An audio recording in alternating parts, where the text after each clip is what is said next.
ಬೊಂಬೆ ಹೇಳುತ್ತೈತೆ ಮತ್ತೆ ಹೇಳುತ್ತೈತೆ ನೀನೇ ರಾಜಕುಮಾರ.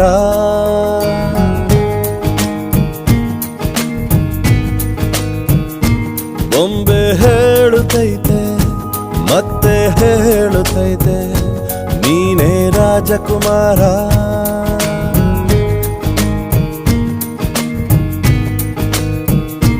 ಹೊಸ ಬೆಳಕೊಂದು ಹೊಸಿಲಿಗೆ ಬಂದು ಬೆಳಗಿದೆ ಮನೆಯ ಮನಗಳ ಇಂದು. ಆರಾಧಿಸ ರಾಜರತ್ನನ ಆಡಿಸಿಯೇ ನೋಡು ಬೀಳಿಸಿಯೇ ನೋಡು ಎಂದು ಸೋಲದು ಸೋತು ತಲೆಯ ಬಾಗದು.